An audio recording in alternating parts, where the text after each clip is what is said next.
Yeah, my name is Bud Beal. I'm a retired machinist, and like Andrea before me said, I have a pension and I get Social Security, but all these cuts that they're going through are going to hurt the disabled and the people on low income. It's just wrong, no matter how you look at it. And like she said before me, if the rich and the corporations paid their fair share of taxes, we wouldn't be in this mess we are today. And one thing they can do on a federal level is remove the cap on Social Security so everybody pays that's working all year long. Most people, or a good many people anyway, that make over $106,000 a year, if they reach that, say, in June, they don't pay any Social Security for the rest of the year, which helps to deplete the system. But by raising or removing that cap, we can solve a lot of problems. But on the state level, they're just trying to balance the budget on the backs of the elderly and the disabled, and that's just dead wrong as far as I'm concerned. Hi, good afternoon. I just wanted to share that there is no sunshine in the California budget. That's right. There's no sunshine in the homes of people whose services have been cut. There is no sunshine in the homes of folks who have lost their jobs. As having been part of having to lay off my staff, I know there is no sunshine in my heart when I do that. Yet, when that happens all across this country, we call that balancing budgets. We don't call that destroying lives. What's happening in our communities is that we are destroying lives. We're hurting children. We are having to look into refrigerators that have no food in them. And this absolutely cannot continue. So join with me in saying taxes, not triggers. Taxes, not triggers. Taxes, not triggers. Taxes, not triggers. We're part of bringing the sunshine back with our courage and showing up. And please, from here, show up in Berkeley. It's not that far away. Today is a long day and we need to show up. We also need to show up in Sacramento on December the 15th when these cuts may go through. Of course, we're hoping that something else will happen, but we need to show up. Half of the struggle is showing up and letting people hear the stories that we have to tell from our communities. I would like to introduce Jacqueline Orpia from Sandra Swanson's office. Jacqueline. Thank you all. Again, my name is Jacqueline Orpia, and I'm here on behalf of Assembly Member Sandra Swanson's office. And I'm here on behalf of the Assembly Member to stand with you in support of in-home support services, education, child care, and all of the services that our folks here are in support of and need to survive. And for Assembly Member Swanson, who is currently the chair of the Labor and Employment Committee, he will continue to stand to advocate for these services in Sacramento, as well as here in the district office, where our staff here are continually hearing from constituents who are having issues, as well as from community groups on how these cuts are affecting them. So we will continue to work with you to advocate for solutions, including revenue, as we're working on the budget. So I appreciate you all being here, and please continue, as she said, to contact her office and be in Sacramento and show up. Thank you. It's my pleasure to introduce Michael Roth to our gathering here. Michael is a volunteer at the food bank and was also a superintendent of a school district. So, Michael, give us some wise words. Thank you. I'm very proud to be here with you today. I think this is a beautiful crowd, and I'm proud to be a part of it. I'm here to talk about the potential effect of these trigger cuts on public education in the state of California. But I have to start by saying, I did my homework, sorry, so bear with me. These trigger cuts would not be news as a singular event in the history of funding public education in the state of California. Cuts have been going on, there's a litany of them. My career in public education in California was over 20 years, and cutting has been going on at least that long. This state has dropped from the top 5 to the bottom in per pupil spending over the last several years. From 5th to 46th or 47th in the amount of money we spend per kid in K-12 education. Everybody knows about it. Counselors, teachers, art, music, libraries, care workers, custodians, office workers, and administrators have all lost their jobs. Is this the kind of education that we need to promise our children? Is this what we really think is important? We say our kids are important. We're not acting that way as a state. There's an the California Budget Project recently came out with a survey, with a study, that said California would have to spend an additional $17.5 billion to catch up with the middle of the pack. That's a pack that we used to lead. And now they're talking about additional cuts. The trigger cuts will happen if the tax revenues do not reach the projections that were put forth in June when the budget was signed. I want to tell you, and you know it, there's an economic impact to cutting education. With a high school diploma today in California, you're going to earn about 11% less than you would have earned in 1989. Without a high school diploma in California today, you're going to earn about 26% less over the course of your working life than you would have in 1989. Those hundreds of thousands of dollars or millions of dollars that people would have earned had they had a better education are not going into the economy. They're not helping anyone.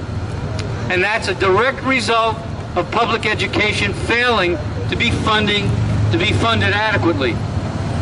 Does it matter if kids drop out of high school? Yes. A crisis of public education in California, cuts upon cuts, is exacerbating economic inequality, the grossly unequal distribution of wealth, which is detailed in the California Budget Project's 2011 study, which is called A Generation of Widening Inequality. That's what we're here about. That's what they're demonstrating in Berkeley about today. That's what they were demonstrating in Frankagawa Plaza until last night is about. California public education cannot survive all cuts budgets. There has been too much damage done already. Tax policy must change. Namely, we have to raise revenue through taxes.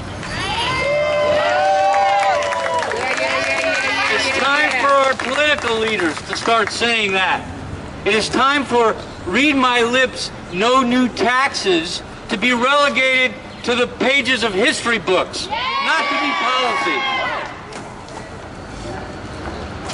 How about 2468, tax the rich? That's great. One more, okay? If the Bush-era tax cuts could be stopped, 2/3 of the 1.2 trillion that the super committee is trying to cut would be accomplished. $800 billion of tax cuts for the rich, known as the Bush-era tax cuts. Do away with them now. Here in California, when former Governor Schwarzenegger took office, he did away with the vehicle license fee. $6 billion a year in income. Reinstated. Governor Brown tried to do that when he took office. He could not get one Republican vote in the legislature. Let the Republicans know. No new taxes is in the index of the history book now. We have to raise taxes to do away with the deficit and to do away with economic inequality. The trigger cuts can be stopped and future cutting made much less important if the taxes from Schwarzenegger's time were simply extended. If we pull the trigger on trigger cuts, we're pulling the trigger on public education in the state and on our children. Taxes have to go up and equality must be reestablished. Thank you.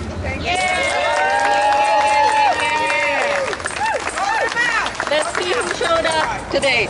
If you're a parent, say, we are here. We are here. People with disabilities, we are here. We are here. Students, we are here. Children, we are here. It's my pleasure to introduce Maha Ibrahim Seniors. We are here. Being a senior, you know, I'm here. So, welcome, sisters. Postal workers, call it out. Who else is here? Peacemakers in uniform. Check it out. They are here. Peacemakers in uniform. They are here. We're happy to see them doing their job, and we are here. Yeah, we are here. I would like to bring Maha Ibrahim from Nancy Skinner's office. It's an absolute delight for me to welcome someone from Nancy's office, seeing how I'm from Berkeley and she represented us on the city council and is now doing a great job in the state.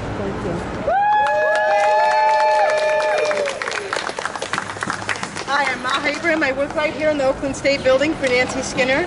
She is so proud that you guys are still on the streets and you're still going strong. And she wanted me to tell you that everything you do matters. Just a few months ago, you guys fueled the Think Before You Click campaign, and after 3 years of getting it vetoed by Governor Schwarzenegger, of getting it stuck in committee, Nancy was able to pass the e-fairness revenue bill to get the revenues we deserve from out-of-state online retailers.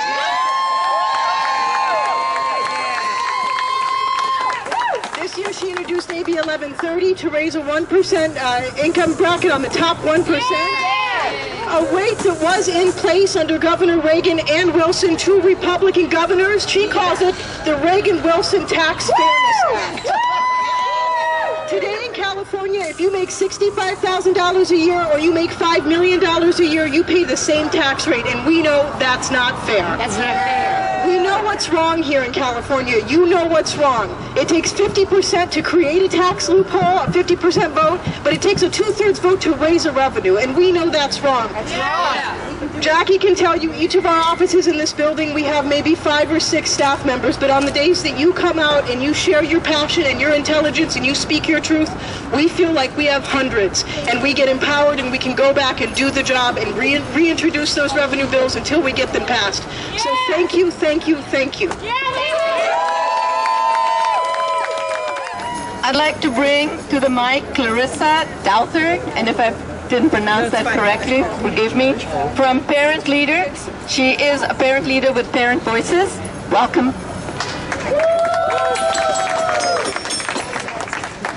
Good afternoon. My name is Clarissa Douthert. I am an Oakland resident, a mother of a 4-year-old child.